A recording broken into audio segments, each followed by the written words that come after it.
Tudo bem, Adri? Bom dia. Bom dia, Carol, bom dia, Raíssen, ouvintes da Eldorado, sexta-feira. Chegamos à sexta, né, Adri?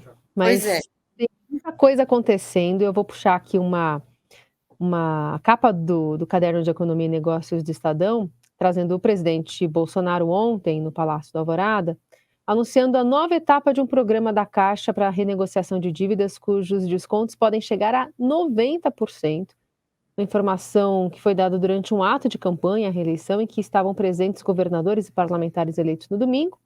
Conforme o banco, serão contemplados quase 4 milhões de pessoas e quase 400 mil empresas. Aí ficam de fora da regularização dos débitos, empréstimos habitacionais e operações com o agronegócio. Qual o tamanho do impacto dessa notícia em véspera de segundo turno? Carol, essa é uma medida eleitoreira, não tem como dizer outra coisa, porque o presidente Jair Bolsonaro ele vai no rastro do ex-presidente Lula, seu adversário no segundo turno, que já havia anunciado um programa de renegociação de dívidas. Lembro também que o outro candidato, Ciro Gomes, já na eleição de 2018, era plataforma, né, do Ciro Gomes na campanha de 2018, que foi seguida por Lula. Então, agora Bolsonaro também faz esse aceno, mas é um programa que já existia na Caixa Econômica Federal, um programa chamado de Você no Azul. A Caixa tem sido um suporte para a eleição e também prepara para lançar o auxílio consignado. Portanto, essa medida vai contemplar, segundo dados da Caixa, quase 6,9 milhões de contratos, distribuídos entre 4 milhões de clientes, pessoa física, e 396 mil empresas. A estimativa é que a Caixa arrecade por meio dessas negociações até R$ 1 bilhão até o fim deste ano. Esse programa foi ser lançado assim de última hora, mas é preciso sempre lembrar que a Caixa é um banco público e ele é importante que tenha que conceda crédito, conceda esse tipo de renegociação com bastante responsabilidade. E dá tempo de chegar na ponta e virar voto, como quer o presidente, até o dia 30, esse desconto, Adri? Olha, é uma notícia que se soma a tantas outras, né? É essa expectativa do governo, do presidente Jair Bolsonaro, de cada medida que o seu candidato vai anunciando, ele faz também. Vamos lembrar, assim, que o presidente Jair Bolsonaro ele anunciou um auxílio adicional que também para o Auxílio Brasil para mulheres. Não estou falando do 13º, estou falando, caso seja eleito, um adicional, e também vem no rastro de uma medida anunciada pelo ex-presidente Lula. Então, a gente está vendo uma corrida eleitoral com recursos públicos muito, muito intensa, muito forte, muito extensiva e com uma afronta à lei eleitoral. O embate ele tem que ser equilibrado e o presidente está usando a sua força, da força da caneta de presidente da República. É dessa forma que eu vejo, Raíssa. Adri, outra notícia que a gente gostaria de abordar contigo é justamente um assunto que a gente vira e mexe traz aqui, que é uma sinalização mais factível de que é possível manter o Auxílio Brasil em R$ 600 também em 2023. O presidente vai ser muito cobrado nessa nova etapa, né, da campanha sobre isso, assim como as propostas na área da economia para o petista Luiz Inácio Lula da Silva. E nesse caso aqui, pensando no governo Bolsonaro, há agora uma tentativa de usar taxar dividendos para bancar esse auxílio para 2023. Faz sentido? Para de pé essa proposta? Carol, não para de pé, porque a gente continuamos, assim, eu até fico muito repetitiva aqui na rádio, mas é sempre importante explicar.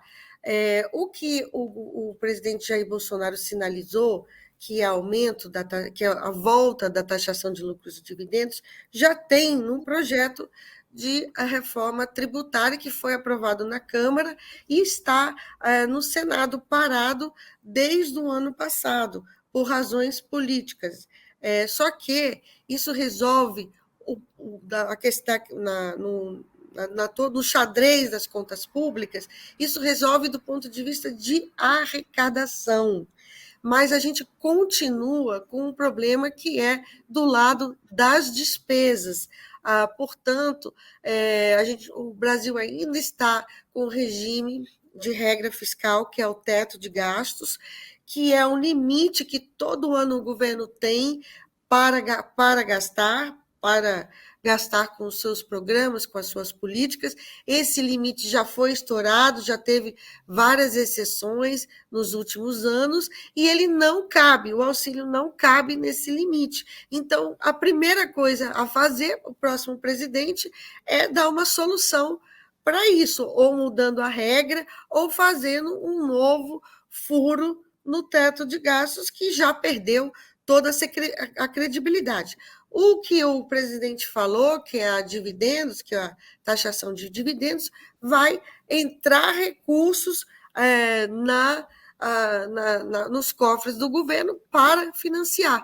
Mas lembro que o governo não está com problema de arrecadação. É difícil compreender essa questão fiscal. Ele está com arrecadação mais alta e tem feito desoneração de tributos. Então, é um discurso aí para financiar o auxílio, porque a lei de responsabilidade fiscal, ela determina que para uma despesa permanente, de caráter continuado, precisa ter a receitas compensar com aumento de receitas ou corte de despesas. Como não tem corte de despesas há muito tempo aqui em Brasília, a solução é pelo lado da receita, mas resolve só um dos lados. O lado mais difícil é onde achar espaço no teto de gastos para aumentar esses R$ 200, que pode até ser mais, porque o presidente já sinalizou também com o adicional. Ou seja, pode até entrar uma graninha, mas o bolo ainda está muito grande, os gastos, enfim, é um valor muito grande, tem muita gordura para queimar e precisa ser eficiente também nesse outro lado para ser sustentável um Auxílio Brasil de R$ 600 para os próximos anos. Você disse tudo, Carol, porque a gente tem que olhar os dois lados. O lado da receita, que entra dinheiro no caixa do governo. Quem disse foi você, eu estou só tentando resumir aqui, você que explicou tudo certinho. E o lado das despesas. O teto de gastos, ele foi feito foi aprovado em 2016, entrou em vigor em 2017, para controlar as despesas, para controlar o avanço das despesas que consomem quase que estava vindo num crescimento muito forte. Então, ele é uma trava. Não basta entrar recursos no caixa do governo, não basta ter arrecadação, tem o teto, por isso que ele foi. E também ele foi criado para definir prioridades, o que não aconteceu. E a gente vai ver uma discussão até o final do ano, independentemente de quem ganha a eleição, como resolver o futuro dessa regra de gastos. A equipe do ex-presidente Lula está discutindo isso, está dividida. Eu fiz uma matéria recentemente, se vai simplesmente revogar ou vai criar uma nova regra de controle de gastos, e o governo também está dividido. O Tesouro Nacional tem um modelo, a Secretaria de Política Econômica tem outro, mas o que está certo, o que está na conta, Carol e Heissen, é que vai ter aumento de gastos em 2023. Mas sabe que a esquerda sempre fala em taxar os mais ricos? Para essa proposta ficaria difícil ela ficar contra, então, né, Adri? Não. A esquerda apoiou na votação da Câmara, apoiou essa taxação de lucros e dividendos. Foi uma votação muito ampla, mais um projeto que saiu ruim e que está parado no Congresso, no Senado Federal. Essa é uma pauta da esquerda, a taxação de lucros e dividendos, mas não é fácil.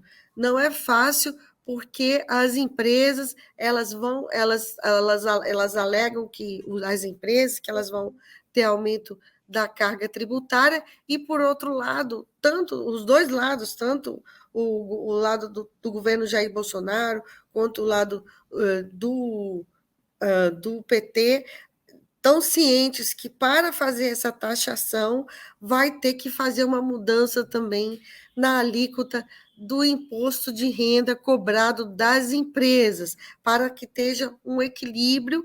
Se espera uma diminuição da alíquota das empresas, porque o lucro e dividendos são transferidos aos sócios e pagos na pessoa física. Então, vai ter que ter uma balança aí, e é claro, se você aumenta a arrecadação de um lado e reduz de outro, o saldo líquido que se espera que seja maior para poder financiar essas políticas públicas.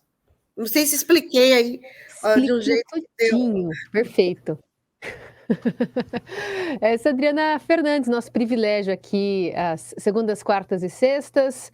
Ela volta, portanto, na semana que vem com, né, o aprofundamento do que está rolando, especialmente nessas campanhas, né? Não dá para dissociar, como a própria Adri falou, dessa sinalização nesse contexto de segundo turno. Obrigada, viu, Adri? Até lá. Obrigado, Carol, Raíssa e todos que estão nos ouvindo hoje aqui nessa sexta-feira pela manhã.